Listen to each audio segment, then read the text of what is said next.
La reine a rendu hommage hier au militant des droits de l'homme, l'archevêque Desmond Tutu, après sa mort à l'âge de 90 ans après une longue bataille contre le cancer. Sa Majesté a déclaré qu'elle était profondément attristée par le décès de l'ecclésiastique sud-africain, qui a mené la lutte contre l'apartheid aux côtés de Nelson Mandela.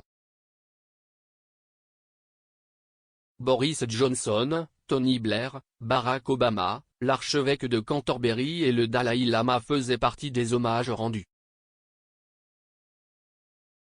Tutu, qui a reçu le prix Nobel de la paix 1984, est décédé paisiblement hier au Oasis Frail Care Centre, dans sa ville natale du Cap. La reine a déclaré « Je suis rejoint par toute la famille royale pour être profondément attristé par la nouvelle.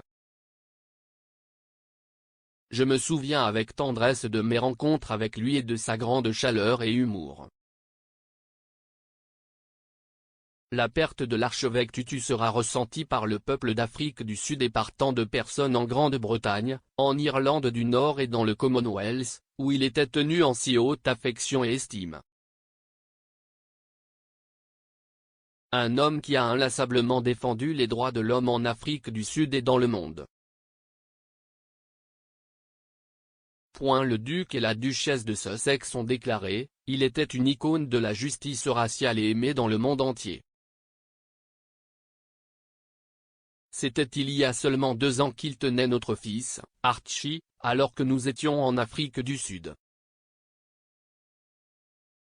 Le Premier ministre a déclaré que l'archevêque resterait dans les mémoires pour son leadership spirituel et sa bonne humeur irrépressible. Il a ajouté « Il était une figure critique dans la lutte contre l'apartheid et dans la lutte pour créer une nouvelle Afrique du Sud. » L'ancien Premier ministre Blair a déclaré « Il a apporté une immense contribution à la fin de l'apartheid et à la transition de l'Afrique du Sud vers la démocratie. »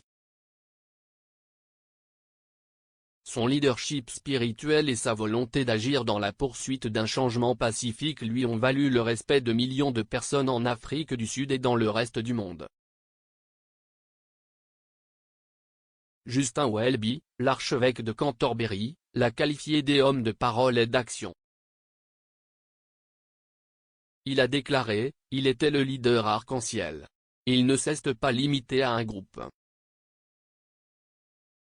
Il a défendu les droits des personnes LGBT dans la Constitution. Il a défendu les droits d'anciens ennemis. » Le leader travailliste Sir Keir Starmer a déclaré « Desmond Tutu était une tour d'homme et un leader de l'activisme moral. Il a consacré sa vie à lutter contre l'injustice et à défendre les opprimés. » L'ancien président des États-Unis, M.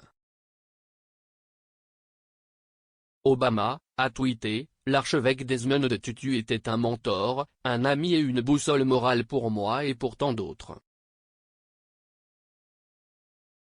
L'archevêque Tutu était ancré dans la lutte pour la libération et la justice dans son propre pays, mais également préoccupé par l'injustice partout. Il n'a jamais perdu son sens de l'humour espiègle et sa volonté de trouver l'humanité chez ses adversaires. » Le président sud-africain Cyril Ramaphosa a déclaré « Desmond Tutu était un patriote sans égal, un leader de principe et de pragmatisme. » La fondation Nelson Mandela, qui a souligné l'amitié entre les deux hommes, a qualifié la perte d'incommensurable. Le chef spirituel du Tibet, le Dalai Lama, a déclaré que le monde avait perdu un grand homme.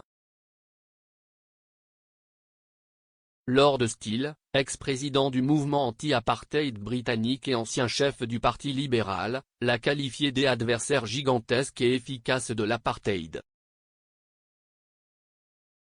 Le fondateur de Virgin, Sir Richard Branson, a souligné le sens de l'humour du militant. Il a déclaré « Archie était l'une des personnes les plus positives, drôles et affirmant la vie que j'ai jamais eu le plaisir de connaître. Il n'avait pas d'air et de grâce, et faisait toujours rire tout le monde. Je ne sais pas pourquoi, Mais certains les gens m'accusent de laisser tomber mon nom, m'a-t-il dit une fois. Je viens juste de déjeuner avec la reine au palais de Buckingham l'autre jour et elle m'a dit, Arch, tu es un tel compte-gouttes. Des hommages sont également venus du monde du spectacle. Le juge strict Motsi Mabuse, qui est né dans l'un des pays d'origine sud-africain de l'apartheid, a tweeté, RIP Desmond Tutu. Pardonnez, ce n'est pas oublié. Tutu est né à Klerksdorp, Transvaal, en 1931, et a déménagé à Johannesburg à l'âge de 12 ans. Il est devenu enseignant, puis a été ordonné dans l'église anglicane, avant de déménager à Londres en 1962 pour étudier la théologie au King's College. Ses conférences sur la souffrance des Sud-Africains ont fait de lui une figure de proue de la lutte contre l'apartheid lorsque Mandela était en prison. Il a appelé à la paix lors des funérailles de 15 victimes d'affrontements avec la police en 1985. Ces actions ont contribué à ouvrir la voie aux premières élections entièrement démocratiques du pays en 1994, remportées par Mandela.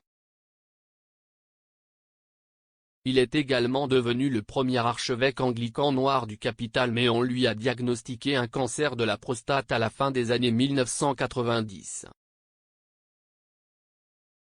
Tutu a pris sa retraite de la vie publique en 2010, mais a continué à faire du travail caritatif par le biais de la Desmond Lea Tutu Legacy Foundation. Tutu, qui vivait à Hermanus, près du Cap, laisse sa femme Léa depuis plus de 60 ans, 4 enfants et de nombreux petits-enfants.